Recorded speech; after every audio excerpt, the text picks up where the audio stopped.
Hello my dear students, welcome back. आज के class में हम डिस्कशन करेंगे बेस्ट बुक्स फॉर कॉमर्स। अभी जैसे कि हम एडमिशन्स कर रहे हैं क्लास 11th के अंदर या क्लास 12th के अंदर, जो सबसे बड़ा प्रॉब्लम हमको होता है कि कौन सा बुक फॉलो करें। बेसिकली 3 इंपॉर्टेंट सब्जेक्ट्स है और उसके रिलेटेड हम बुक डिस्कशन करेंगे। पहला हो गया अपना अकाउंटेंसी, दूसरा हो गया बिजनेस स्टडीज और तीसरा हो गया इकोनॉमिक्स। तो स्टार्ट करते हैं। मैं इस वीडियो के अंदर दोनों के बारे में बताऊंगा, क्लास 11th के अंदर कौन सा बुक फॉलो करना चाहिए और क्लास 12th के अंदर जो है कौन सा बुक फॉलो होना चाहिए। ठीक है, स्टार्ट करते हैं पहला सब्जेक्ट के साथ, that is our accountancy.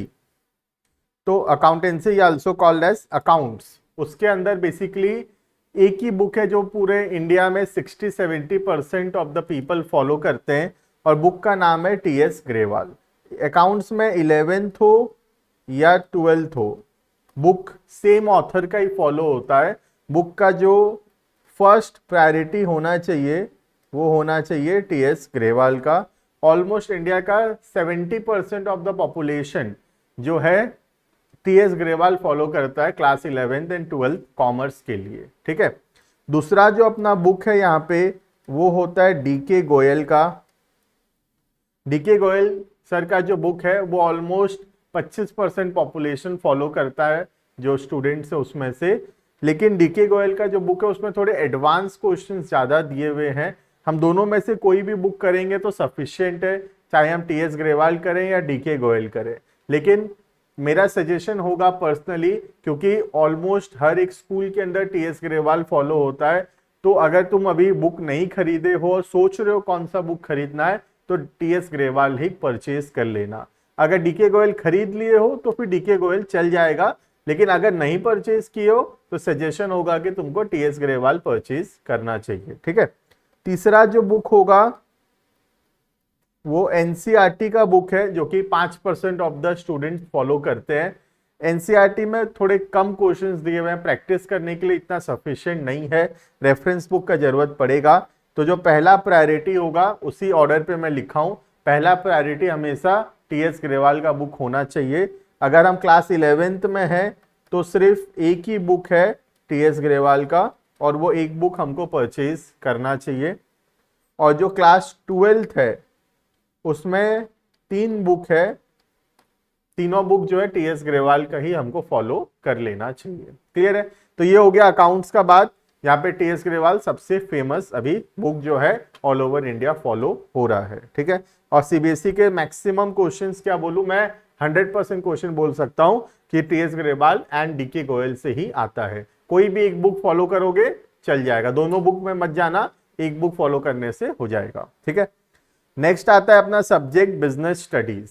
Business studies के लिए भी जो ऑथर फॉलो होता है वो होता है पूनम गांधी। पूनम गांधी फर्स्ट प्रायोरिटी होना चाहिए बिजनेस स्टडीज के लिए। और भी बुक्स हैं जैसे कि एक संदीप गर्ग बुक आता है और तीसरा हो गया तुम्हारा एनसीईआरटी। ठीक है, तो बिजनेस स्टडीज के लिए एक रेफरेंस बुक हमको जरूर रखना चाहिए जो कि 11th एंड 12th दोनों के लिए ही है। ये भी पूनम गांधी ज़्यादा प्रेफरेबल होगा और साथ में हम थोड़ा एनसीईआरटी यहाँ पे फॉलो करेंगे तो अच्छा रहेगा। ठीक है, तो एक हो गया पूनम गांधी और दूसरा हो गया एनसीईआरटी, या फिर तुम कर सकते हो संदीप गर्ग प्लस एनसीईआरटी। तो इसमें एनसीईआरटी को थोड़ा रख लेना साथ में, प्लस एक कोई भी बुक रख लेना, या तो पूनम गांधी ले लो या संदीप गर्ग ले लो। अगर अभी नहीं लिए हो बुक तो पूनम गांधी का बुक जो है वो ले लेना। ये दोनों के लिए है, both for class 11th and class 12th commerce. Clear है ये? बिजनेस स्टडीज में एनसीईआरटी क्यों जरूरी है, क्योंकि उसमें थोड़ा शॉर्ट क्वेश्चंस जो है वो एनसीईआरटी से कभी कभार पूछा जा सकता है। ठीक है, अगर एनसीईआरटी का बुक नहीं खरीदना चाहते हो तो एनसीईआरटी का बुक खरीदने का जरूरत नहीं है। तुम गूगल में चैप्टर का नाम लिखोगे एनसीईआरटी का, पीडीएफ आ जाएगा, डाउनलोड कर लो। अगर वैसे ही पढ़ सकते हो तो पढ़ लो या प्रिंट कर लो उसको। ठीक है, तो एनसीईआरटी नहीं परचेज करने से भी चलेगा, गूगल में पीडीएफ के फॉर्म में हर एक चैप्टर अवेलेबल है एनसीईआरटी का। ठीक है, तो सिर्फ तुम एक बुक परचेज कर सकते हो यहाँ पे, that will be Poonam Gandhi. Clear है? Both for 11th and 12th। Next जो सब्जेक्ट आता है अपना third subject that is economics. Economics में थोड़ा अलग अलग स्ट्रेटेजी होगा 11th 12th के लिए, जैसे अकाउंट्स और बीएसटी में तो सेम था, है ना। 11th में अलग थोड़ा है इकोनॉमिक्स और 12th में अलग इकोनॉमिक्स है। 11th के अंदर दो पार्ट है इकोनॉमिक्स में, एक हो गया तुम्हारा माइक्रो इकोनॉमिक्स और दूसरा हो गया जो स्टैटिस्टिक्स बोलते हैं, स्टैट्स, ठीक है। और जो 12th है उसके अंदर आता है एक मैक्रो इकोनॉमिक्स और दूसरा आता है इंडियन इकोनॉमिक्स। क्लियर है। तो यहाँ पे माइक्रो और स्टैट्स क्लास 11th में है, मैक्रो और इंडियन ये क्लास 12th में है, ठीक है। अगर हम क्लास 11th के स्टूडेंट हैं तो चाहे माइक्रो हो या स्टैट्स हो, दोनों के लिए हम लोग फॉलो करेंगे संदीप गर्ग प्लस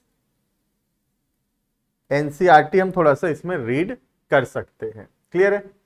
जो 12th का बुक है, 12th का जो मैक्रो वाला पार्ट है, मैक्रो वाला पार्ट हम लोग देख सकते हैं संदीप गर्ग से, और जो इंडियन इकोनॉमिक्स का पार्ट है उसका एक अलग ही बुक है बिल्कुल। बुक का नाम है जो सबसे ज्यादा चल रहा है अभी स्कूलों में, टीआर जैन एंड वीके ओरी, ठीक है। तो ये बुक हम फॉलो कर सकते हैं किसके लिए, इंडियन इकोनॉमिक्स के लिए। क्लियर है ये। साथ ही साथ जब हम इंडियन इकोनॉमिक्स पढ़ रहे हैं तो हमको थोड़ा सा एनसीईआरटी का बुक भी देख लेना चाहिए, ठीक है। जैसे कि मैं बताया तुमको कि एनसीईआरटी का बुक जो है वो खरीदने का जरूरत नहीं है।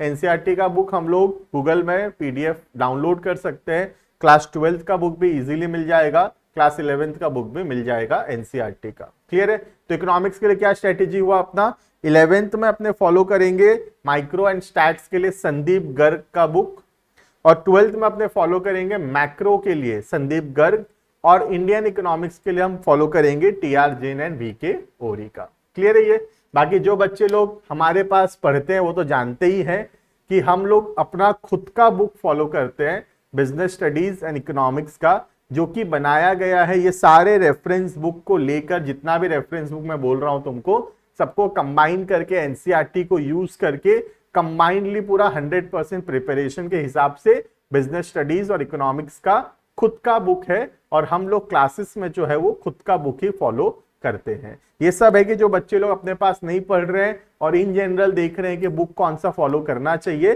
तो इन जनरल मैं उनके लिए ये बुक जो है वो बता रहा हूं। क्लियर है ये। चलो मिलते हैं नेक्स्ट क्लास में जहां पे हम सिलेबस स्टार्ट करेंगे। अभी जो है बेस्ट बुक कौन कौन से कॉमर्स के ये मैं बताया, होप तुमको समझ में आया होगा और उसके हिसाब से तुम उसको फॉलो करोगे। Thank you and bye bye.